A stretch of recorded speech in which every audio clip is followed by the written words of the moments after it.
नमस्कार बच्चों, आज के हिंदी पाठशाला में आप सबका हार्दिक स्वागत है। आज हम लोग काल के विषय में अध्ययन करेंगे।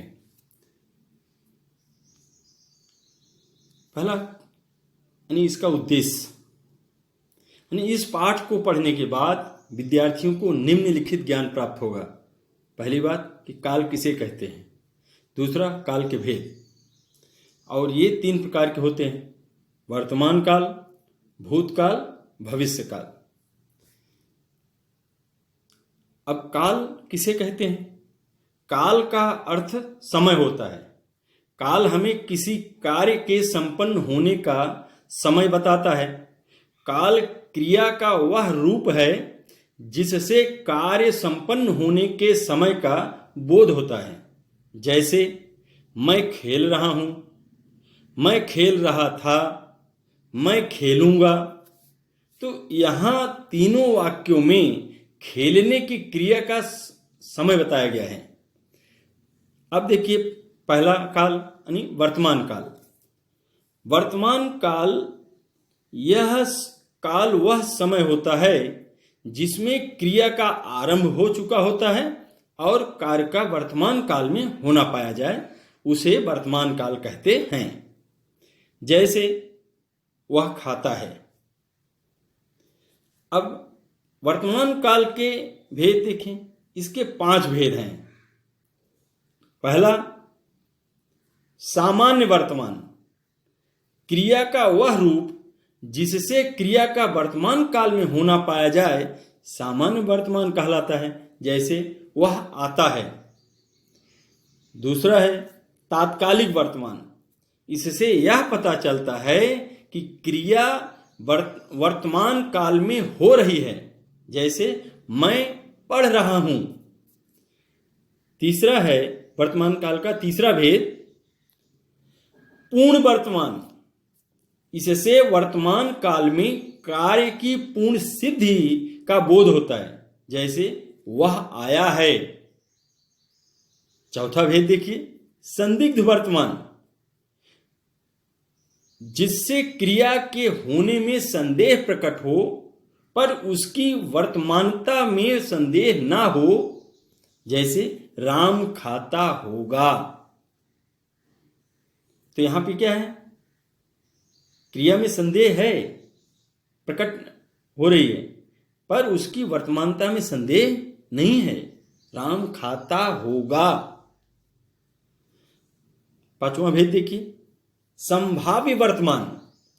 इसमें वर्तमान काल में काम पूरा होने की संभावना रहती है।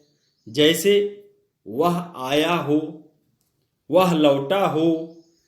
मतलब इसमें संभावना रहती है या संभावना व्यक्त हो रही है।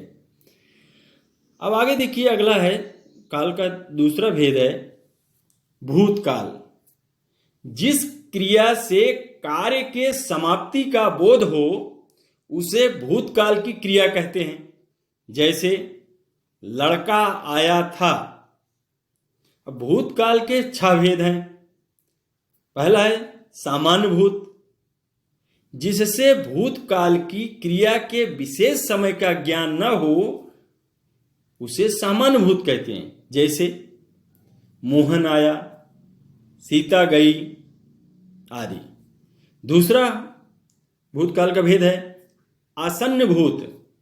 इससे क्रिया की समाप्ति निकट भूत में या तत्काल ही सूचित होती है। जैसे मैंने आम खाया है। ठीक है। अब अगला देखिए, पूर्ण भूत। क्रिया के उस रूप को पूर्ण भूत कहते हैं जिससे क्रिया की समाप्ति के समय का बोध होता है कि क्रिया को समाप्त हुए काफी समय बीता है।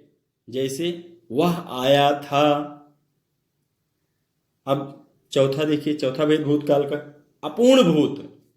इससे यह ज्ञात होता है कि क्रिया भूतकाल में हो रही थी किंतु उसकी समाप्ति का पता नहीं चलता। जैसे सुरेश गीत गा रहा था। ठीक। अब आगे देखिए, पांचवा भेद भूतकाल का, संदिग्ध भूत। इसमें यह संदेह बना रहता है कि भूतकाल में कार्य पूरा हुआ या नहीं। जैसे तुमने गाया होगा, छठा देखिए आप। फिर हेतु हेतु मदभूत, इससे यह पता चलता है कि क्रिया भूत काल में होने वाली थी पर किसी कारण ना हो सकी। जैसे मैं आता, क्या है उदाहरण, मैं आता, मतलब कि ये भूतकाल में होने वाली थी लेकिन किसी कारणवश नहीं हुई, ये सिद्ध होता है इस उदाहरण से। अब आगे देखिए भविष्यत काल या भविष्य काल। भविष्य काल आगे आने वाला समय है। भविष्य काल क्रिया का वह रूप है जिससे यह ज्ञात हो कि कोई कार्य भविष्य में होगा। अब भविष्य काल के प्रमुख रूप से दो भेद होते हैं।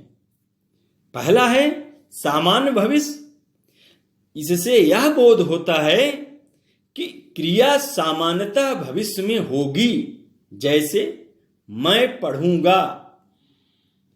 दूसरा भेद देखिए संभाव्य भविष्य, जिससे भविष्य में किसी कार्य के होने की संभावना हो।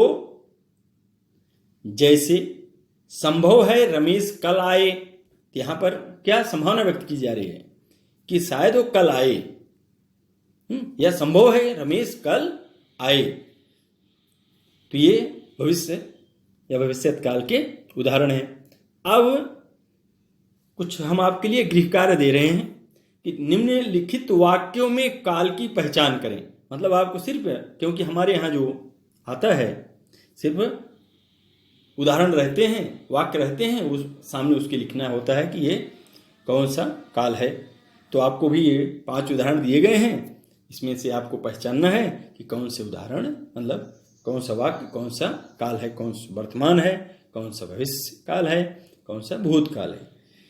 तो आशा रखता हूं कि आज आप लोग हिंदी की जो काल हैं 3, वर्तमान, भूत और भविष्यत या भविष्य काल को समझ गए होंगे और इन उदाहरणों को आपको यानी गृह कार्य भी ये करना है।